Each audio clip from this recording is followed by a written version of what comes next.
So thanks for holding on with the faffing we've just done. Apologies for that. So we've got a few people in the room and a few people online, and we're delighted today to welcome Dr. Laura Bark, who is lead clinical neuropsychologist in acute stroke at Croydon University Hospital. And she'll be presenting her slides on change in insight and accuracy of predicted outcome in stroke patients in an acute setting. And as usual, we'll have a presentation and then hopefully we'll have a bit of time to field some questions at the end. So we may have some in the room, but also if you're online, if you want to raise your hand or type any questions in the chat, I'll do my best to field as many of those as we have time for at the end. Please, as with any Teams meeting, make sure you turn off your mic and your camera if you're not speaking, so anyone in the audience, unless you're asking a question at the end. Obviously don't take control of the slides because that would be very disruptive, and there are captions available for if you need them if you click on the three dots at the bottom of the screen. So without any further ado, hopefully without any further technical hitches, we'll be able to carry on. So take it away. Okay. Thank you. Hello everyone. So this study started as really a service development study. I work at Croydon University Hospital in the acute stroke unit. We have lots of patients that come in who do lack insight and lots of pressures to discharge patients. And we're always talking about insight, where patients are going to get to and how it affects their rehabilitation. However, we never really measure it in a standardized way. So I thought it would be useful, first of all, to measure it in a standardized way, see how it changes in an acute unit, and also look at outcomes, how we predict our outcomes based on insight. So that's sort of a bit of the background. So aims of the study were to explore the degree of self-awareness in patients with stroke in the acute setting and the relationship between therapist predictions of outcome and functional outcomes, really looking at the accuracy of our predictions. So insight has various names, anosognosia, often used with neglect, self-awareness, insight, and that's a picture of me. I don't know which one is me, but anyway. So stroke prevalence. Stroke is a leading cause of disability in all countries, can result in various sequelae, physical, cognitive, and what's that, neurobehavioral. Just get rid of that. Globally, there are over 101 million people currently living who have experienced a stroke, and 12.2 million new strokes each year. 1 in 4 people over the age of 25 will have a stroke in their lifetime, so it's not something that just older people get, and even children can present with stroke. In the UK, stroke is the 4th most common cause of death and the leading cause of complex disability. The latest SNAP outcome in 2021 data recorded 1.3 million stroke survivors in the UK, with 63% of stroke occurring in people under 70 years. Wide variability in prevalence rates across different settings. So for example, anosognosia varies from 8 to 34% in the acute hospital. In the mild stroke population, there's huge prevalence discrepancies of rates, with studies reporting incidences of up to 73%. And this is actually not stroke, but it just to highlight patients with right-sided brain damage who show anosognosia for hemiparesis. There are high levels of rates of reduced self-awareness, although it's less clear in brain-damaged patients with left-sided damage due to the language impairments, with some studies indicating 10% to 40%, depending on what scales are used, measures. So stroke and rehabilitation. It's widely known that patients demonstrate greater impaired self-awareness of cognitive and behavioral impairments compared to physical deficits, obviously because you can see your physical motor impairments. Level of awareness can differ though amongst cognitive domains, e.g. you might have awareness for memory, but not executive functioning difficulties. And it's not a linear continuum either. So self-awareness can vary between different settings and different situations and different time periods. Rehabilitation plays a very important, significant role in the functional recovery of stroke patients.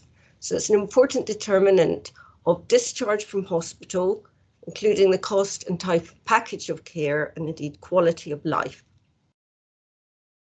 Poor self-awareness can lead to a decreased motivation to engage in therapies, compromised safety due to unrealistic expectations of the patient. So, for example, patients thinking that they can mobilize safely and trying to get up and walk to the toilet and then falling. Many studies have shown that impaired self-awareness shows a strong association with reduced motivation for treatment and thus poorer long-term and functional outcome. So generally, the rehabilitation process is hindered when people exhibit reduced self-awareness of their deficits. Just a little on models of insight. I mean, this is the sort of basic model that the that the other models arise from. So Crossan talks about 3 levels of self-awareness: the basic intellectual level of understanding that a function is impaired. So a patient will say, yeah, I've got impaired memory, however, may not do anything about it or really understand about it or what the consequences are. Emergent is the ability to recognize the deficit when it's occurring. Well, actually, I'm falling over because I'm not stable, or I've forgotten something because my memory is poor. And anticipatory is the highest level, involving ability to recognize in advance that one would struggle to perform a task. So knowing that you've got a memory problem and thinking, I've got a hospital appointment, I need to write that down in my diary and use it and look at my diary regularly to get to my appointment in time. The Crossan model has been developed into a more dynamic, comprehensive model by Toglia and Kirk, which expands on this model and allows for this dynamic online monitoring of performance and one's abilities. So there's an ongoing interaction of a kind of overall metacognitive awareness of one's abilities, and the understanding that there is a gap between what you can do online and your pre-existing beliefs. So it's about that reciprocal interaction situations of actually, I think I can walk or go upstairs because I've always done it, so I believe that I can do it, then doing it and updating online and self-monitoring. So there's a constant sort of reciprocal updating online, which heavily involves metacognitive processing. And this model in particular can therefore account for variability in awareness because it accounts for the understanding in different situations, that you might be able to do something in one situation but not in another, or in one context and not in another. And of course there's denial. It's not, which is an emotional understanding of insight as a coping strategy to protect oneself against stressors or maintain one's self-identity. So I think I talked about the aim of the study, so we'll go past that. So this is the study that was instigated, and we had this is at Croydon Hospital in the acute stroke unit, and we had a convenient sample of 123 patients. 41 of these patients were excluded, just really we had insufficient data from them, and it was collected over a year, July 21 to June 22, and we ended up with 82 in the sample, mean age 70, and mean admission duration was 44 days. And I've got some of the are the demographics down here. So largely patients with infarct, just under a quarter with hemorrhage. 2/3 were men roughly, and 40% females.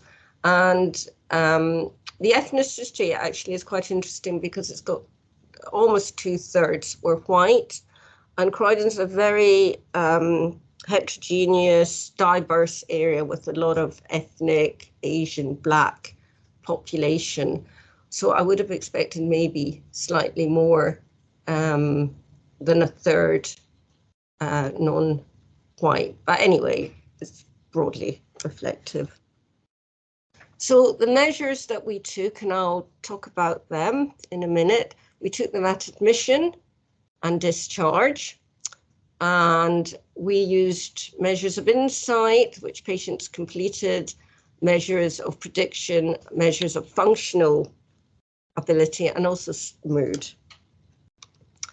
So how do we measure insight? Well, there have been qualitative studies and structured interviews. However, there's little consensus about which symptoms should be considered as evidence of unawareness as such.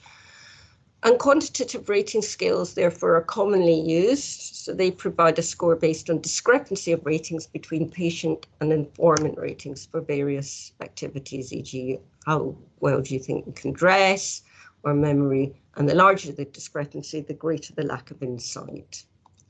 So we used, for our measure of insight, the visual analog test for anosognosia for activities of daily living. And that was developed by Della Sala and Gianna Coccini at Goldsmiths College here in London. So the VATA, there's two versions, a patient version and an informant version. It has 23 questions and covers 3 domains. So it's looking at activities of self-care, for example, can you take a bath or a shower? Do you have problems? Activities performed in the home, are you able to make a hot snack? Activities performed outside the home, for example, crossing the road. It also involves one example question for patients just to practice getting used to it. There's 4 control questions. 2 of these are achievable by most people, regardless of their cognitive abilities. And the expected difficulty for these items is a 0 or 1, 0 being no difficulty, 1 being maybe mildly difficult. And 2 questions are expected to be unachievable by most people with expected, what have I done here? Anyway, so there's 4, 2 are achievable and 2 are unachievable, sorry. It uses it's short questions to reduce the cognitive load, which is important in patients that are cognitively compromised. And importantly and crucially, it's suitable for aphasic patients as it includes pictures to illustrate each question and a visual analog scale to facilitate verbal and non-verbal responses. So here is on the left a list of some of the activities that we ask about, and on the right is the example question. Would you have difficulty feeding yourself? So the scale goes from 0, no problem, 1, bit of problem, 2, quite a lot of a problem, would need help, 3, I can't do it at all. Okay. And one of these is the control question. So I'm just wondering if you can work out which one. Well, I can do both of them. So. Yeah, so it's the one on the right. Would you have difficulty pulling a lorry? So, yeah, if you say you can do that, you probably in the circus or Mr. Strongman. And here's the other one. Which one do you think it is? Is the one on the left. And interestingly, there is a population of people that we found that really think that they can do this, and they tend to be male, and they tend to be of a certain age, generally elderly in their 80s. So I think what they're thinking about is when they were at school, they used to do this. So they'd think, well, I think I could still do this. So I don't know whether it's measuring insight or whether it's measuring the male ego, but it is our control question. So as I said, the measurement of insight is the patient rating minus the informant rating. So you ask the patient whether they could do it, and then the informant also has their version of the rating scale. The magnitude of discrepancy is an index of magnitude of insight deficit. The larger the discrepancy, the greater the lack of insight. A discrepancy of 0 suggests full insight because you're both agreeing. So any score less than 0 or greater than 0 indicates some lack of insight. So greater than 0 is overestimating your ability, less than 0 is underestimating. Measures to measure function, we use the therapy outcome measure because it's our standard measure just for using that we use for outcomes, and it covers 4 domains: impairment. This is completed by the MDT, activity, how good their activity is, general social participation, and well-being, again measured on a categorical scale here. And we also measure mood. So we give them the discs and the distress thermometer, which are very simple visual scales, 1 to 5 of mood, how low you feel or how anxious you are. So main question is, how does patients' insight change during their acute admission? Well, looking at the VATA, so the higher the score, the poorer their insight. So the greater the bar histogram, the worse the insight. And you can see here, black is admission and the grey is discharge. On all domains of the VATA, fortunately, everyone improved, and generally it was all significant and relatively good effect sizes for total insight, self-care inside the home and outside the home. There was no statistically significant relationship between insight at discharge and the functional ratings at admission or even at discharge. And in addition, there was no relationship with mood. However, it might have been that we didn't get mood ratings. It was just a subsample who we took the mood ratings from because some patients we hadn't collected data from them. However, there was a statistically significant relationship between the total insight change, so the magnitude of change in total insight, and the change on the TOMS, with improvements in total insight associated with reduced difficulties in the domain of impairment. The second question we were interested in was whether we could, how good we were at predicting functional outcome. And this is important, particularly in rehabilitation, because we have to think of planning early on. As soon as the patient comes in, we're already in the first 2 weeks thinking about what rehabilitation they're going to get and how we're going to discharge and what they'll need. It's also important because we need to support families. Families always want to know what's the recovery, why are they not improving, when will they improve, when are they going home. It's important for thinking about discharge destination and longer planning. Are they going to go to a care home or a nursing home? Are they going to go home with a package of care? And also because we have huge fiscal constraints and pressures now on the NHS to get patients out. So as soon as they come in, trying to move them through because there's a huge waiting list of patients to be brought in.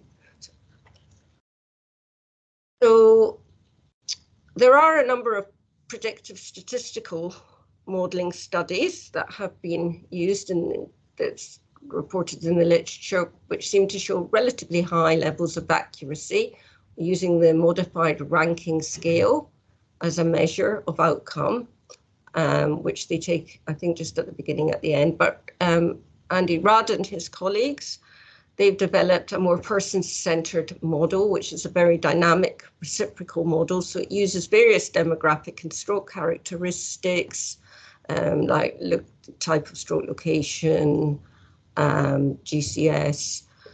It uses the Bartel index as a functional score, but they assess it at regular time points to reflect change over time. And they looked at the recovery curves, which showed a high level of accuracy to predict progression of functional recovery in these stroke patients at 1 year.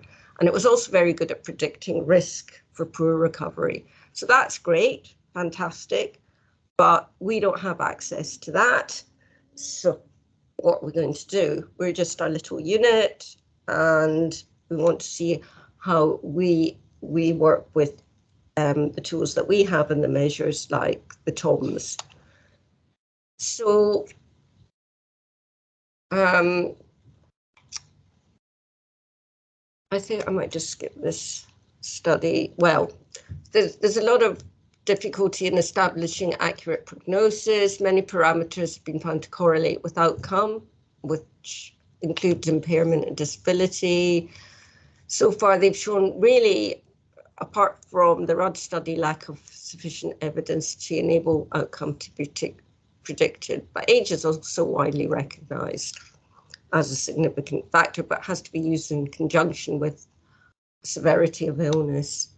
So we looked at staff predictions from the VATA. So when the patients came in, the patient would fill in the VATA, and so would staff. And what we found was there was very good correlation between what staff predicted at admission and the actual outcome on the VATA.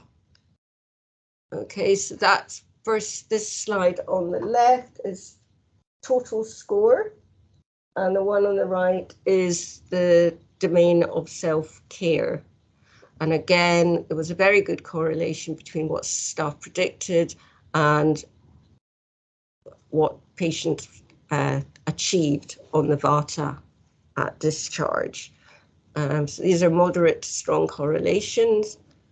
And similarly, inside the home, so things like making toast, staff were very good. The MDT was very good at predicting how well patients would perform on these activities at discharge, as rated on the VATA.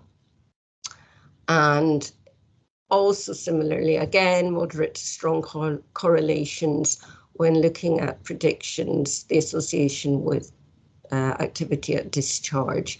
It's slightly more variable, I think, for activities outside the home, but you might expect that because it's very difficult in the acute stroke unit to really assess that. We can assess mobility, and self-care, can assess kitchen tasks, but crossing the road and going out we're not so good at because we're not set up to do that. So how do they relate to actual TOMS ratings? Now, this is the other way around. So lower scores are good. And again, predictions at admission this is on the VATA, associated with the functional recovery on the TOMS, showed a moderate to strong correlation for the total score. Also showed a strong association when looking at ability to predict self-care.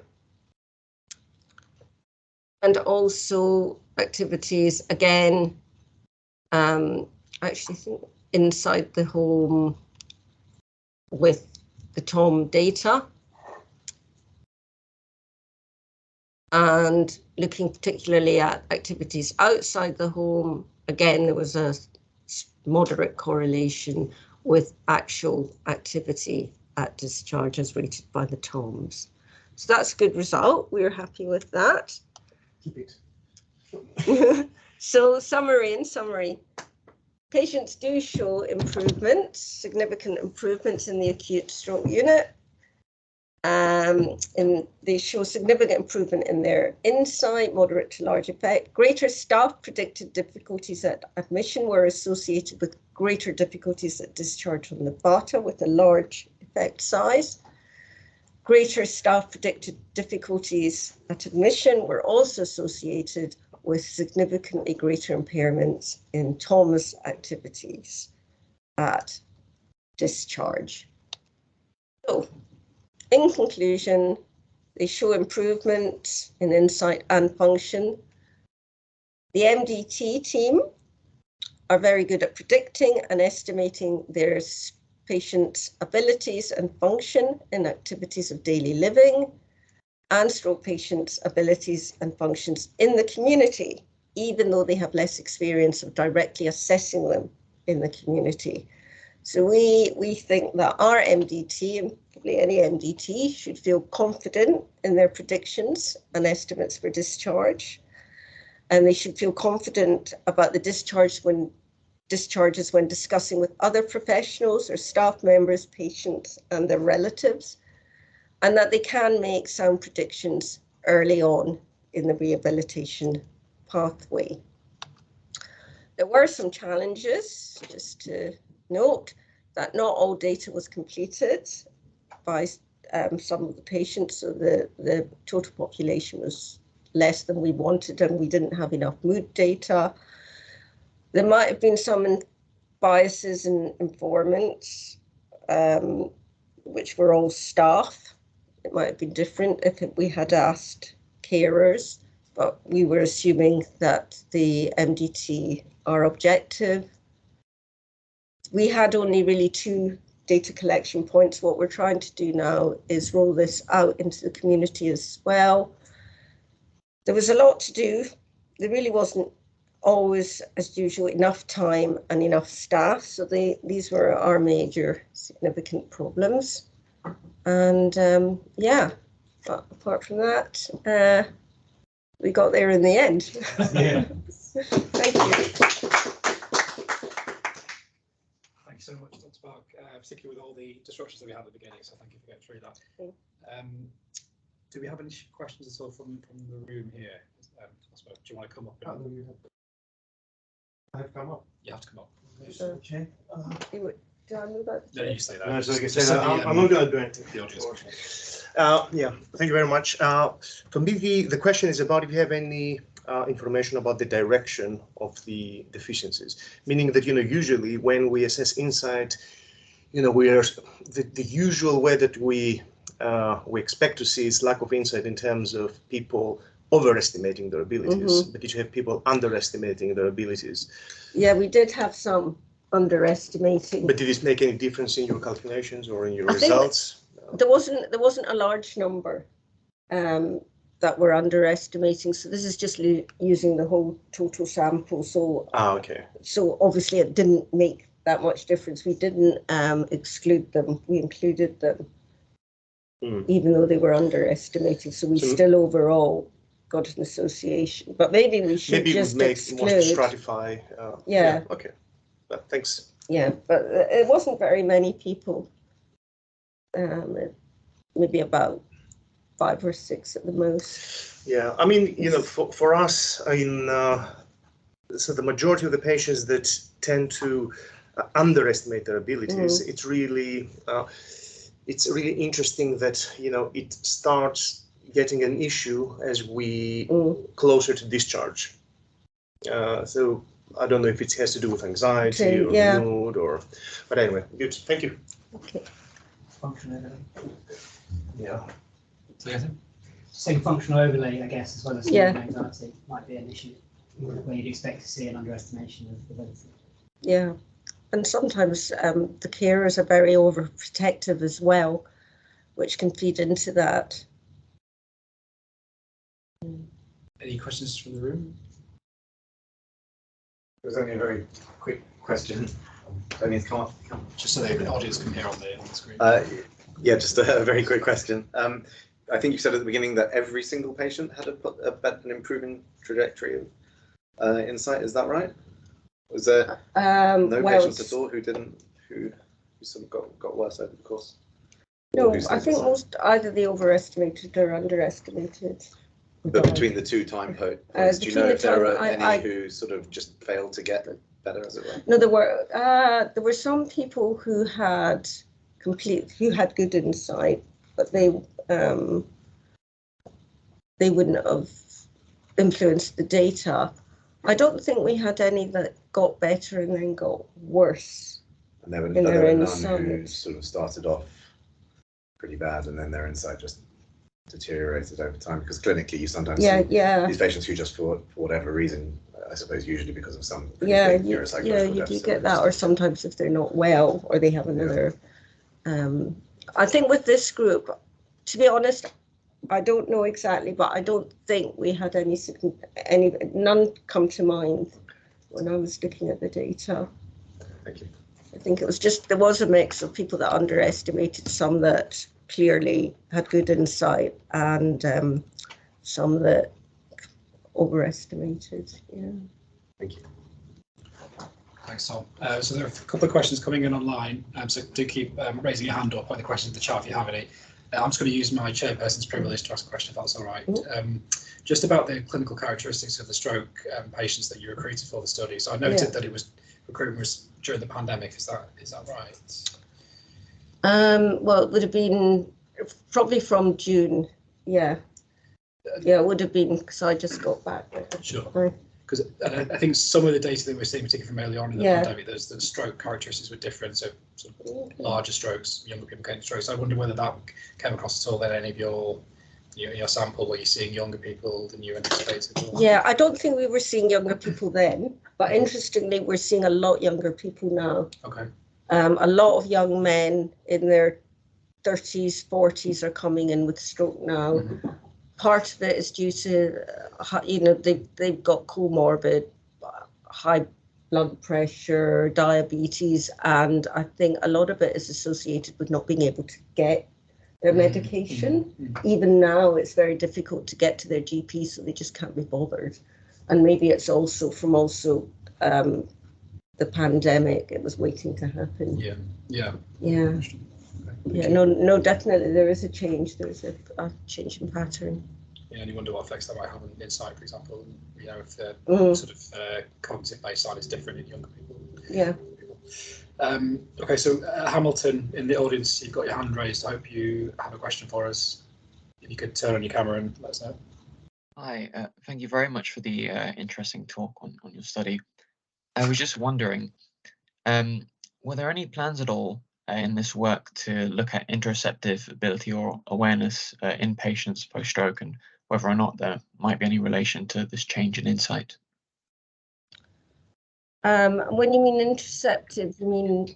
So say like performance on a heartbeat tracking task, just how good they are at showing awareness of, say, their own heartbeat. That would be one proxy measure. I mean, I think that would be so interesting to do these kind of measures, and I would love to do that personally, but we haven't. I mean, it's just a small study that we did. We don't have the funding or the resources or the infrastructure really to do that. So, what we are planning to do, and we're even finding that quite difficult to do, is to track the patients into the community to see long term how insight may change. Yeah. Thank you. Joel might know. Joel's on the call. Joel is our local interoception expert. He might know if this has been studied in stroke before. I don't know. I'm not sure if you heard that, Joel. Yeah, thanks for the shout out. The answer is I don't know. Sorry, I haven't got a camera on my computer here. And the answer is I don't know whether it's been looked at in stroke, and I also don't know whether it would be expected to co-vary with these sorts of very high level estimates of insight, which aren't just about kind of viscerally directed phenomenology, but are much more about the relationship between the body and the outside world. So yeah, I mean, in as much as metacognition is kind of fractionated, interoceptive aspects might only be one kind of component here, but it's interesting to think about. There are a couple of groups at St George's who are really interested in this stuff, though, and I'm happy to sort of talk to you afterwards and put you in contact if that might be helpful. Great, thank you. What I would say also is just about this measure of insight. It's a very holistic measure, so it's not just looking at, can I walk? It's can I walk to the can I use public transport? So it's including a very sort of broad range of abilities that one would have to have insight for. So motor movement, the cognitive aspects of it, physical aspects of it, for example, and the MDT team that we had to train up actually and thinking very holistically about measuring the insight. So I just wanted to add that. Because somebody could, they might be able to walk to the bus stop, but then getting on the bus, managing the change, getting off at the right stop. So that was the very broad domains or categories that we look at. Wonderful, thank you. We've got a couple of questions from the chat, if that's all right. First one from Earl. Excuse me, lost my voice. Could you please share some interventions used to improve patients' insight, suggested e.g. CBT? Yeah, well, it depends. Obviously, every patient's individual. It depends on their level of cognitive ability to use CBT in terms of challenging some of their thoughts. Most of it is a behavioral approach. Getting them to do things and self-monitoring their insight while they're doing it. So I prefer to work with the physios or OTs jointly and feedback in situ what they're doing so they can update sort of online. We also do a lot of psychoeducation with the patients about insight, and lots of sort of graphs, and a lot of them have poor memory as well, so they can't remember what they've done. So a lot of education around that and memory aids as well. So just the raising of insight, if there's an emotional component to that, obviously cognitive, behavioral and compassion focused therapy around that as well. Some of them are in denial that they can't do things. I think really CBT, psychoeducation, working in situ in functional tasks is really useful. And I'm talking, mainly in the acute setting now. Yeah. Is there been, just jumping on that point, has there been any evidence or any studies exploring these kind of interventions in insight that's lost in other things apart from stroke? Maybe that's a slightly unfair question to ask you, but. Well, I think there's probably loads of studies looking at traumatic brain injury is mainly. So when you do look at it, you find most of the studies are in TBI, and a lot of them for raising awareness. I think Robin Tate in Australia has done a lot looking at raising insight, but I think what they found also is the best way to do it is in the situation, so that they can see and change their beliefs and update, because quite often they might feel something. And when, again, I'm talking in the context of a stroke unit, the therapist will come back and say, well, they didn't do this or didn't do that, but they haven't pointed out at the actual time, you need to self-monitor, you're not doing this correctly, what's happened there. So I think a lot of it is kind of repetition and getting them to monitor that and then slowly update, because these connections are quite hardwired. So it's not just managing and amending the connections. There's overlaid on that is the emotional aspect about it. So it's working quite dynamically on all those levels. So we've got another good question here from the chat from Rebecca. I want to stick your camera on, otherwise I'm happy to ask the question, which is, given the location of strokes and how it affects patients' ability to communicate, would you consider it worthwhile to conduct a separate study, the left hemisphere and right hemisphere strokes? Yes, I think that would be fantastic. And we are probably, as we go on and collect data, we'll be looking at that and trying to fractionate the data out and look at the different aspects. Yeah. Great. I can't see any more questions in the chat, but we've got a hand raised in the. Sorry. Yeah, can I just add to that? Because I think a lot of people, you know, that's why we use the VATA, because of left hemisphere stroke patients and their communication difficulties. Quite often they do get missed, and their mood gets missed as well because they can't express it. And we have no idea really then what their insight is. The only way we could really tell, I suppose, is behaviourally. But yeah, I think it's a really important area that should be studied. But again, for us in Croydon, it's about resources. I think Tim has another point to make. Yeah, thanks. So brilliant talk, amazing study to do in a busy context, and a busy job.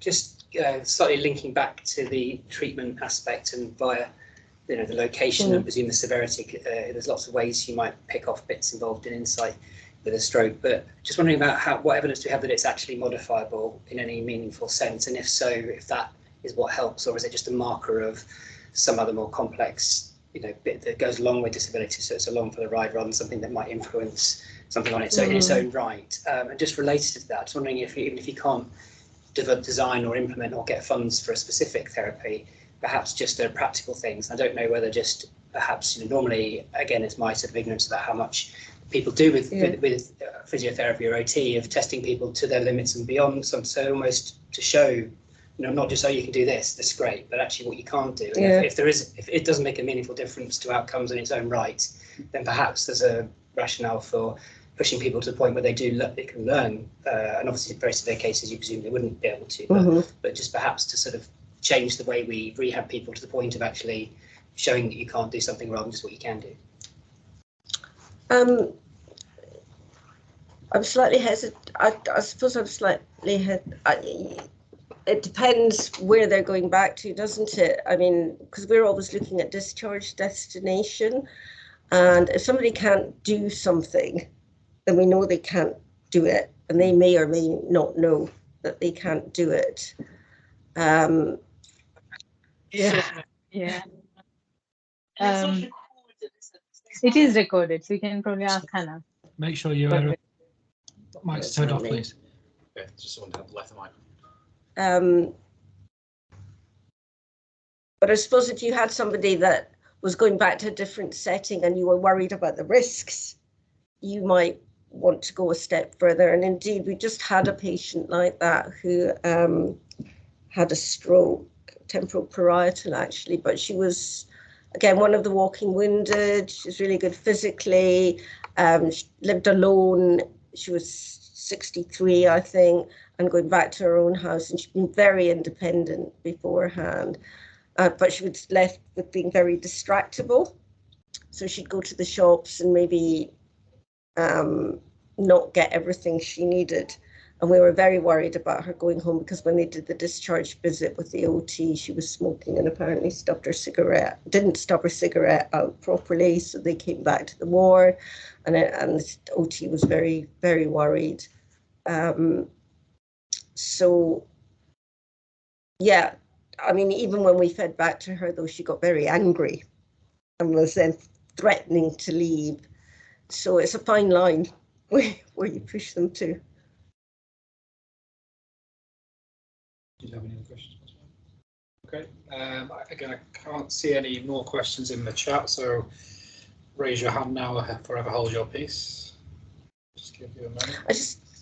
Can I just say something just on that last point? It's also about, I suppose, pacing and knowing when to confront the patient, or not confront, but raise it with the patient. It has to be done in a very sensitive and gentle manner. Yeah. Fantastic. So some people might not be at a stage to accept problems that they have. Do we have someone has raised their hand? Oh, okay, fantastic. I see someone's raised their hand in there. Who's that? Sorry, it's a good question. Nick, you got your hand up if you want to. Oh, thanks. Yeah. Thanks. Hi, Laura. Nice to see you. I just wanted to pick up on something Tim said a moment ago about, in rehab, is it better to sort of, show people what they can do rather than what they can't? And of course, there's an immediate instinct to say, oh yes, that would be better, that would be nicer and more humane. But really, just to say, I do agree with you, Laura, that unfortunately sometimes you do have to show people what they can't do. And I think one of the ways you can do that in rehab, I don't know that it's necessarily formalized as, CBT or anything like that. But for example, on the Lishman unit, when people are going through rehab, there might come a point where they need to apply for some benefits or something like that. And there's some paperwork they have to do. And patients will tend to say, yeah, I can do that. That's no problem. So then actually getting a member of staff to sit with them while they do it. And of course, very often what you find is that they really, really struggle to fill in that form. And they have these dysexecutive issues that make that very difficult for them. And sometimes that is very important for insight. Obviously, you've got to be very sensitive and careful about how you handle that interaction. But I think, unfortunately, you used the word confront, Laura, and then backtrack saying, well, no, it doesn't sound quite right. And I agree, it doesn't sound very nice. But sometimes you do have to sort of present people with these things and say, look, actually, this is a problem, isn't it? And sometimes I think that isn't very clinically valuable. You do actually get changes in insight after that. People go, yeah, actually, there is a problem. Of course, some people will still tell you that they did it perfectly, even though they haven't managed to fill in any of the form. They'll still say afterwards, yeah, it was fine. But I think I don't think you can be too shy of addressing those kinds of deficits with the patient. I don't think you're really doing people any favors by sort of shunting them out of sight and not drawing attention to them. So yeah, just wanted to say that, really. Just on the topic of interoception and insight, I applied for a grant to the MRC a couple of years ago to do exactly that in acquired brain injury patients. The MRC sadly did not share the view in this meeting that it would be an interesting thing to look at. So there you go. We won't go down that route then. Well, it's still worth looking at, I think. But actually, yeah, it is interesting what you say about confronting people, because probably we just do that anyway, even though, or I do, but I think the therapists are very avoidant of it. So we had a woman in the other day, she was delirious at times, and I asked her if she could use her hand, and her hand, she couldn't use her left hand, and she said, oh, it's my husband's. And then I said, well, and then she said, it's quite interesting. I said, how do you know? She said, it's made of glass.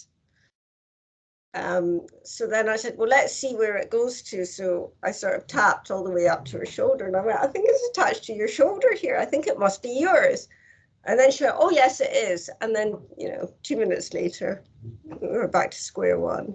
But yeah, I do agree, though, with form filling and things like that. I think patients do benefit from being shown that they can't do it. And you may just have to take the anger as a clinician and support them to get help. I think we're probably just getting close to wrapping up now. It's coming to 2 hours. Did you have any final comments you wanted to say, Dr. Bark, before we finish up? I don't think so. I think it's just that insight. It can be very slippery. It's so multifaceted, but with a good, and especially what I'd like to say is I'd like to thank the team that I work with, the MDT team, who work so hard with the patients, and the consultants that I worked with to get this data for a start and to support the patients. And you can see that they've done such a good job, because we do get good outcomes. So that would be my final words. Wonderful. Thank you so much again for doing such a great presentation, given all the technical and organisational mishaps that happened in the first 20 minutes of you being here. It's really appreciated. Thank you. And thanks everyone for their questions. Tim is just here to introduce the next couple of talks that we've got in the sessions. Brilliant. Just to thank you, Laura. Amazing talk. And just to quickly say, we've got 2 talks in 2 weeks' time, not just the usual one. So we've got Dan Away, a neurologist at Guy's and St Thomas's, talking about cluster headaches. We've quite a neuro flavour to a neuropsych this term.